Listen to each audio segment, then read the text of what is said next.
Welcome to our channel Jyoti's kitchen. So ಇವತ್ತಿನ ನಮ್ಮ special recipe ಬಂದು ವೆಜಿಟೇಬಲ್ ಸಾಂಬಾರ್. ಸೊ ಇದನ್ನು ಮಾಡುವಂಥ ವಿಧಾನ ನೋಡೋಣ. ಇಲ್ಲಿ ಒಂದು ಅರ್ಧ ಕಪ್ಪಷ್ಟು ಬೇಳೆಯನ್ನು ನಾವು ತೊಗೊಂಡಿದ್ದೀವಿ. ಹಾಗೆ ನಾವು ಬೇಕಾಗಿರುವಂತಹ ತರಕಾರಿಯನ್ನು ಆ್ಯಡ್ ಮಾಡ್ಕೊಳ್ಳೋಣ. ಅದು ಬಂದು ಒಂದು ಕ್ಯಾರೆಟ್, ಚಾಪ್ಡ್ ಕ್ಯಾರೆಟ್, ಹಾಗೆ 7-8 ಬೀನ್ಸ್, ಚಾಪ್ಡ್ ಬೀನ್ಸ್, ಹಾಗೆ ಚಾಪ್ಡ್ ಟೊಮ್ಯಾಟೊ, ಒಂದು ಮೀಡಿಯಮ್ ಸೈಜಲ್ಲಿ ಎಲ್ಲದನ್ನು ಕೂಡ ಚಾಪ್ ಮಾಡ್ಕೋಬೇಕಾಗುತ್ತೆ. ಹಾಗೆ ಮೋಸ್ಟ್ ಇಂಪಾರ್ಟೆಂಟ್ ಸೊಪ್ಪು ಬಂದು ನಿಮಗೆ ಬೇಕಾಗಿರುವಂಥ ಸೊಪ್ಪನ್ನು ನೀವು ಆ್ಯಡ್ ಮಾಡ್ಕೋಬೋದು. ನಾವು ಇಲ್ಲಿ ಪಾಲಕ್ ಮತ್ತು ಮೆಂತ್ಯನ ಆ್ಯಡ್ ಮಾಡ್ಕೊಂಡಿದ್ದೀವಿ. ಹಾಗೆ ಇಲ್ಲಿ ನಾವು 1 ಗ್ಲಾಸಷ್ಟು ನೀರನ್ನು ಸೇರಿಸ್ಕೊತಾ ಇದ್ದೀವಿ.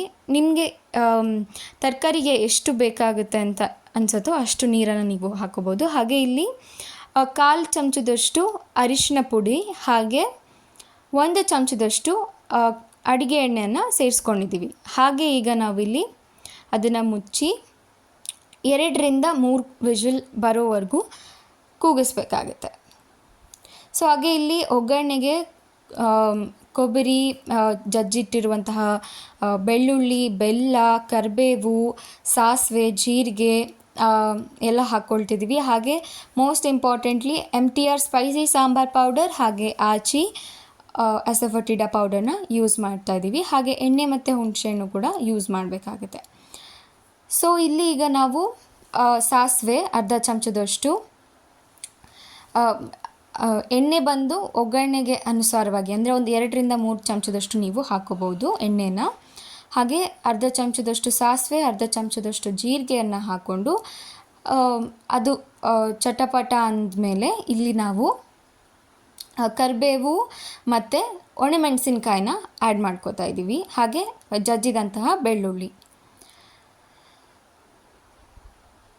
ಸೊ ಇದಿಷ್ಟು ಆದಮೇಲೆ ಇದನ್ನು ಚೆನ್ನಾಗಿ ಮಿಕ್ಸ್ ಮಾಡ್ಕೊಳ್ಳಿ. ಹಾಗೆ ಒಂದು ಟಿಪ್ ಅಂತ ನೀವು ಕನ್ಸಿಡರ್ ಮಾಡ್ಬೋದು. ಏನು ಅಂದರೆ ನೀವು ಇದನ್ನು ತುಂಬ ಲೋ ಫ್ಲೇಮಲ್ಲಿ ಫ್ರೈ ಮಾಡ್ಕೊಳ್ಳಿ, ಅಥವಾ ಇಲ್ಲಾಂದರೆ ನೀವು ಫ್ಲೇಮ್ನ ಆಫ್ ಮಾಡಿಕೊಂಡು ಕೂಡ ಫರ್ದರ್ ಕುಕ್ ಮಾಡಿ. ಬಿಕಾಸ್ ಇದು ತುಂಬ ಬರ್ನ್ ಆಗೋ ಚಾನ್ಸಸ್ ಜಾಸ್ತಿ ಇದೆ. ಸೊ ನಾವು ಬೇಸಿಕ್ಲಿ ಇಲ್ಲಿ ಫ್ಲೇಮ್ ಆಫ್ ಮಾಡಿಕೊಂಡು ಫರ್ದರ್ ಕುಕ್ ಮಾಡ್ತಾಯಿದ್ದೀವಿ. ಇಲ್ಲಿ ಈಗ 1/4 ಚಮಚದಷ್ಟು ಅರಿಶಿನ ಪುಡಿ, 1 ಚಮಚದಷ್ಟು ಖಾರದ ಪುಡಿಯನ್ನು ನೀವು ಸೇರಿಸ್ಕೋಬೋದು. ನಾವು ಇಲ್ಲಿ ಸ್ವಲ್ಪ ಖಾರ ಜಾಸ್ತಿ ಇರಲಿ ಅಂತ ಹೇಳಿ ಖಾರದ ಪುಡಿ ಜಾಸ್ತಿ ಹಾಕ್ಕೊಂಡಿದ್ದೀವಿ, 1/2 ಸ್ಪೂನ್. ಹಾಗೆ ಸಾಂಬಾರ್ ಪೌಡರ್ 2-2.5 ಚಮಚದಷ್ಟು ನೀವು ಸೇರಿಸ್ಕೋಬೋದು. ಅದಾದಮೇಲೆ ಹಿಂಗು ಅಂದರೆ ಅಸಫೋಟಿಡಾ ಪೌಡರ್ ಸ್ವಲ್ಪ ಚಿಟಿಗೆ. ಹಾಗೆ ಇದನ್ನೆಲ್ಲ ಚೆನ್ನಾಗಿ ಮಿಕ್ಸ್ ಮಾಡಿಬಿಟ್ಟು ನೋಡಿ, ಈ ರೀತಿಯಾಗಿ ಮಿಕ್ಸ್ ಮಾಡಿ ಅದು ಚೆನ್ನಾಗಿ ಮಿಶ್ರಣ ಅಂದರೆ ಮಿಕ್ಸ್ಚರ್ ಆಗಬೇಕು. ಅದೆಲ್ಲ ಆದಮೇಲೆ ಇಲ್ಲಿ ನಾವು ಹುಣಸೆ ಹಣ್ಣಿನ ರಸವನ್ನು ಅಥವಾ ಟ್ಯಾಮರಿನ್ ಜ್ಯೂಸ್ ಅದನ್ನು ಒಂದು 3 ಟೇಬಲ್ ಸ್ಪೂನ್ ಅಷ್ಟು ನಾವಿಲ್ಲಿ ಹಾಕ್ಕೊಳ್ತಾ ಇದ್ದೀವಿ.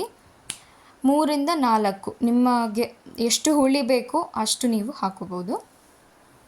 ಹಾಗೆ ಇದನ್ನು ಚೆನ್ನಾಗಿ ಮಿಕ್ಸ್ ಮಾಡಿಕೊಂಡು ಇಲ್ಲಿ ನಾವು ಬೇಯಿಸಿದಂತಹ ಬೇಳೆ ಮತ್ತು ತರಕಾರಿ ಸೊಪ್ಪನ್ನು ನಾವಿಲ್ಲಿ ಸೇರಿಸ್ಕೊತಾ ಇದ್ದೀವಿ. ಸೊ ಇದಿಷ್ಟು ಆದಮೇಲೆ ನಾವಿಲ್ಲಿ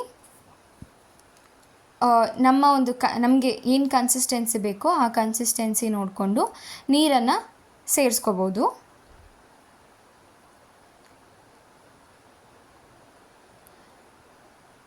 ಸೊ ಅದೆಲ್ಲ ಆದಮೇಲೆ ಇಲ್ಲಿ ಕಲ್ಲುಪ್ಪು,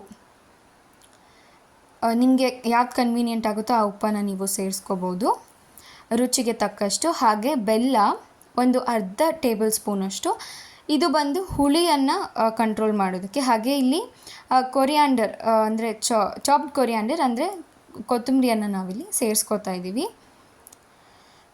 ಸೊ ತುಂಬ ಮುಖ್ಯವಾಗಿ ಇಲ್ಲಿ ಗ್ರೇಟೆಡ್ ಕೋಕೋನಟ್ ಅಥವಾ ತುರಿದಿರುವಂತಹ ತೆಂಗಿನಕಾಯನ್ನು ಸೇರಿಸ್ಕೊಂಡಿದ್ದೀವಿ.